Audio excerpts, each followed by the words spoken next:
Indian पाई।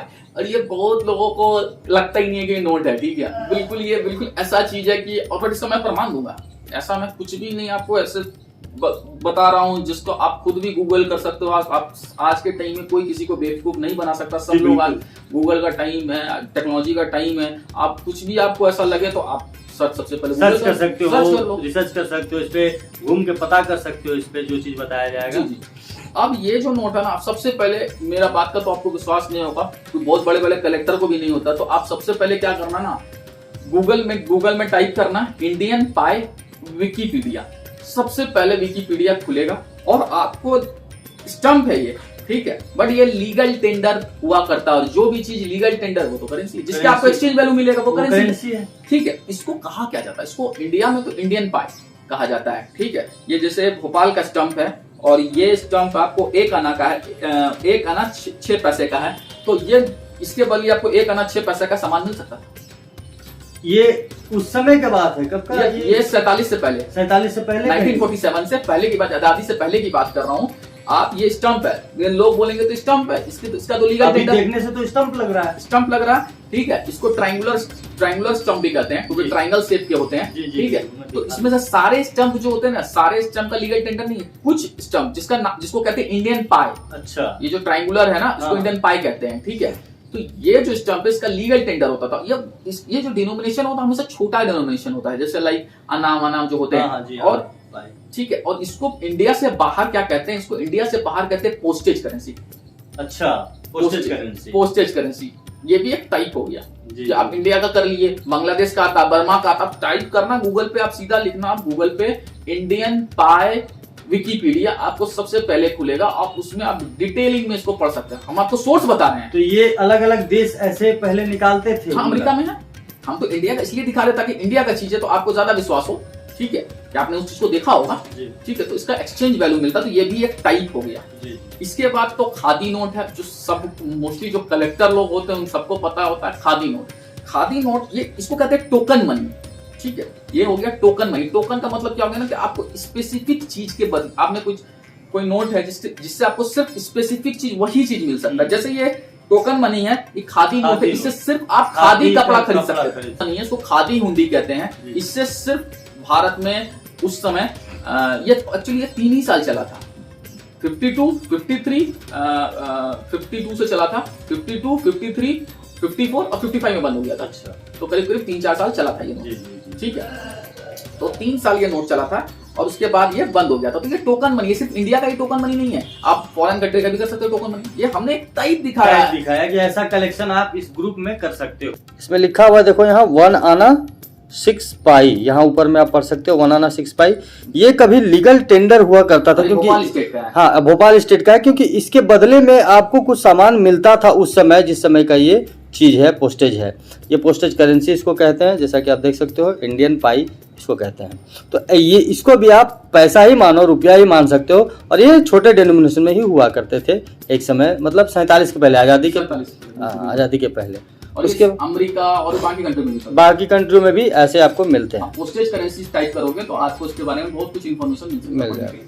अब ये 2 रुपए का, जैसे चरखा जयंती पर खादी हुंडी निकाला गया था, तो इससे आप जैसे खादी का ही केवल टोकन मनी है, तो इसको खादी का ही केवल सामान मिल सकता है, किसी जो है कपड़ा जो होता था, हाँ वही मिल सकता था। तो ये 2 रुपए का ऐसा, तो इसका भी अलग अलग टाइप होता है। ये भी हाँ, टोकन मनी भी अलग अलग देशों का होता है। तो आप इस पर भी एक कलेक्शन कर सकते हो।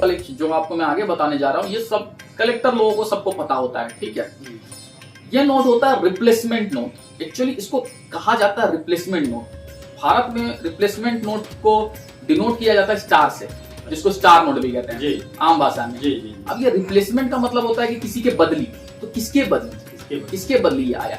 होता क्या है ना, कि जहाँ नोट छपते हैं तो बड़े बड़े साइज के पेपर होते हैं, जैसे अखबार के आते हैं उससे ही बड़े साइज के पेपर होते हैं, ठीक है। तो नोट छपे, अब होता क्या कि वो नोट डैमेज हो गया, किसी वजह से उस पर इंक गिर गया, या नोट फटफटा गया, जल गया, एनी हाउ कुछ भी उस पर हो गया, तो वो नोट क्या हो गया, डैमेज हो गया, खराब हो गया।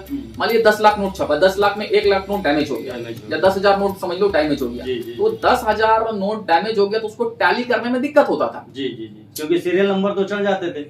वो 10 लाख, आपको तो पता चल गया 10 लाख नोट छपे हैं, ठीक है, तो 10,000 उसमें नोट गायब होगा तो टैली करने में दिक्कत होता था। हाँ। ठीक है, तो इसलिए भारत सरकार ने 2006 के बाद भारत सरकार ने स्टार नोट लाई, उसके बदले जो नोट डैमेज हो चुका है, अच्छा, हो चुका है जी। बस ये एक तरह का एरर नोट होता है जो रिजर्व बैंक में पकड़ा जाता है। अच्छा, पकड़ाने के बाद इसको दोबारा से 10,000 नोट मान लीजिए डैमेज हो गया तो दोबारा से 10,000 नोट छापा जाता है। इसमें एक मिसकंसेप्शन है लोगों के बीच। तो लोगों को लगता है ना कि वो जो नोट 10,000 डैमेज हुआ तो 10,000 सीरियल नंबर डैमेज हुआ है, वो दोबारा फिर से सेम सीरियल नंबर छपता है। ये गलत है, यहाँ मिसकंसेप्शन है। ये जो सीरियल नंबर छपेगा ये बिल्कुल अलग तरह का अलग सीरियल नंबर होगा, उससे इसका कोई मतलब नहीं। सिर्फ इतना है कि वो 10,000 यदि डैमेज हुआ है तो ये दोबारा से 10,000 छपेगा।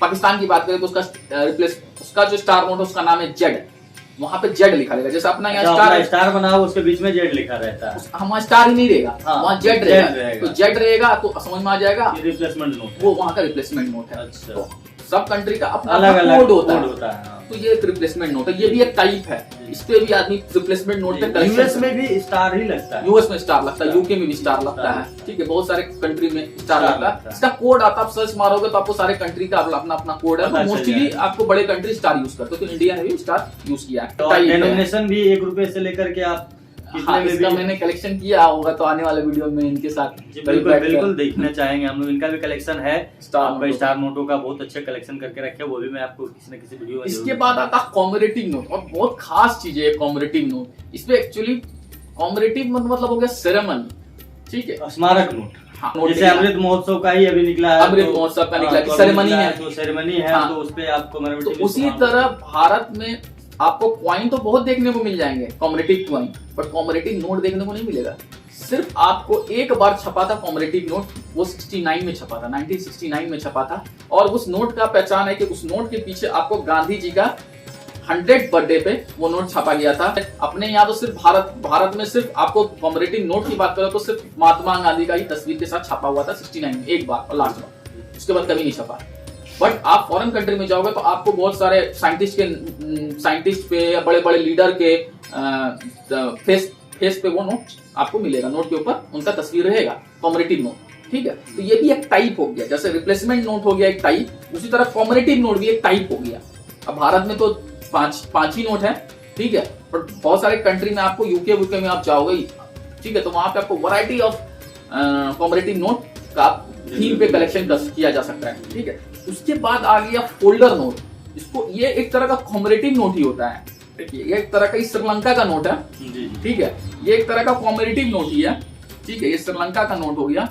ये देखिए आप, श्रीलंका का है ये फोल्डर में ये नोट है, कॉमरेटिव नोट है, ये 20 रुपीज का है ना, ये 20 क्या है, हाँ 20 रुपीज है, हाँ, ये कॉमरेटिव नोट है, कॉमरेटिव नोट है, आप देख सकते हो।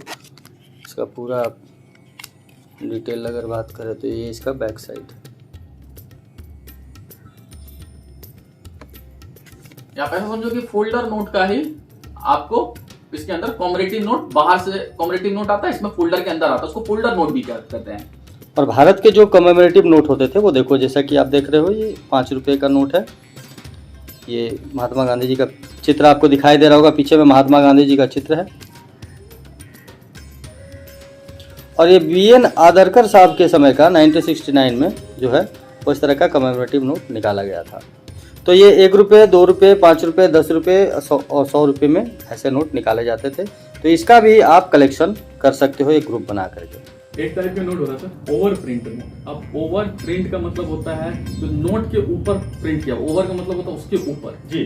जैसे आपको ये नोट देख के बड़ा आश्चर्य होगा ना, ये नोट में आपको इंडिया भी दिखेगा और पाकिस्तान भी दिखेगा जी, बिल्कुल। इसमें रिजर्व बैंक ऑफ इंडिया लिखा हुआ और गवर्नमेंट ऑफ पाकिस्तान भी लिखा हुआ है। हाँ, बहुत लोग इन नोटों को सोचेंगे तो फेक नोट है। एक नोट के ऊपर कैसे इंडिया और पाकिस्तान कैसे एक नोट? कोई गवर्नमेंट तो एक ही देश का नाम लिखेगा, जहाँ छपेगा उसी देश का नाम रहेगा। किसी भी कंट्री का एक कंट्री का नाम रहेगा, 2 कंट्री का नाम कैसे है, इंडिया और पाकिस्तान। 1947 में ना इंडिया पाकिस्तान डिवाइड हुआ, तो पाकिस्तान उस समय पाकिस्तान के पास प्रिंटिंग टेक्नोलॉजी नहीं था, तो जब तक पाकिस्तान के पास नोट छापने का मशीन नहीं, तब तक इंडिया उसको अपना नोट देगा, ठीक है। और बाद में पाकिस्तान उसके ऊपर अपना रबर स्टंप मार के गवर्नमेंट ऑफ पाकिस्तान और नीचे लिखा हुआ हुकूमत पाकिस्तान का स्टंप मार के इस नोट को चलाती थी, तो इसको कहते हैं ओवर प्रिंट नोट। इंडिया में एक तरह का ओवर प्रिंट नोट आपको और देखने को मिलेगा, बर्मा का, हाँ। बर्मा का लीगल टेंडर आपको रेड कलर में दिखेगा, सेंटर में दिखेगा रेड कलर में, ये लीगल टेंडर ऑफ बर्मा।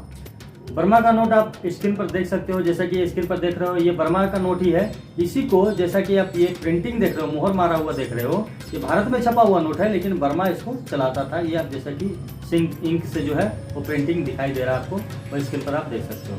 अब जैसा कि आप इसमें देख रहे हो दोस्तों, ये ओवर प्रिंट नोट है, हुकूमत पाकिस्तान लिखा हुआ है उर्दू में, और यहाँ देखो दोनों अलग अलग देश के नाम लिखे हुए हैं। इसी को ओवर प्रिंट नोट कहते हैं। ये सिंपल 5 रुपीज़ का नोट है।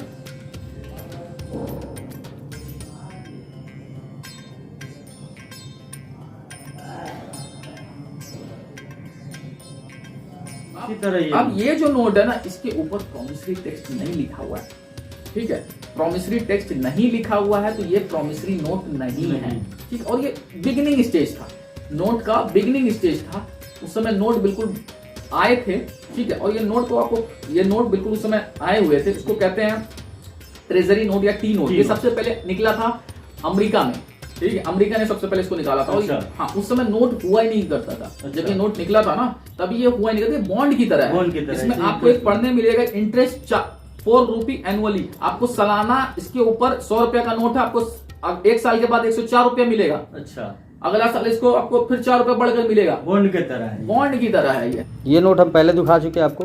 अब ये आप देख सकते हो, ये जिस नोट के बारे में 100 रुपीज़ यहाँ लिखा हुआ है, India stock note, T note जिसको कहते हैं, ट्रेजरी नोट जिसको कहते हैं। आप देख रहे हो इसमें लिखा हुआ है इंटरेस्ट 4 रुपीज़ एनुअली पेबल, इतना है ना, ये सारा चीज़ लिखा हुआ है इसमें। इस तरह का ये एक नोट पहले पुराने ज़माने में हम लोगों को देखने को मिलता है। हाँ, इंडियन स्टॉक नोट लिखा हुआ है, 100 रुपीज़ का है। इसके बदले में आपको इंटरेस्ट मिलता था सालाना। तो इस तरह का नोट पहले, अब इसको कोई नोट मानते हैं, कोई नहीं मानते, बॉन्ड की तरह, बॉन्ड की तरह। लेकिन इसको टी नोट कहते हैं, कलेक्टर लोग टी नोट या ट्रेजरी नोट कहते हैं, टी नोट कहा जाता है। तो दोस्तों ये टाइप्स ऑफ आपको नोट अभी सिद्धार्थ जी ने बताया, इनका अपना कलेक्शन है जो आपको देखने को मिला वीडियो में। तो दोस्तों ये कलेक्शन आपको देखने में कैसा लगा और ये जानकारी आपको कैसे लगी, ये आप कमेंट बॉक्स में जरूर बताना। हम नेक्स्ट वीडियो में और इससे अच्छे इन्हीं के साथ बैठकर वार्तालाप करेंगे कि और कैसा नोट्स होता है और कैसे कलेक्शन होते हैं और क्या रोचक तथ्य और ये निकाल करके लाते हैं, वो अगले वीडियो में हम जरूर देखेंगे। इस वीडियो को देखने के लिए आप सभी दोस्त मित्रों का बहुत बहुत धन्यवाद। भारत माता की जय।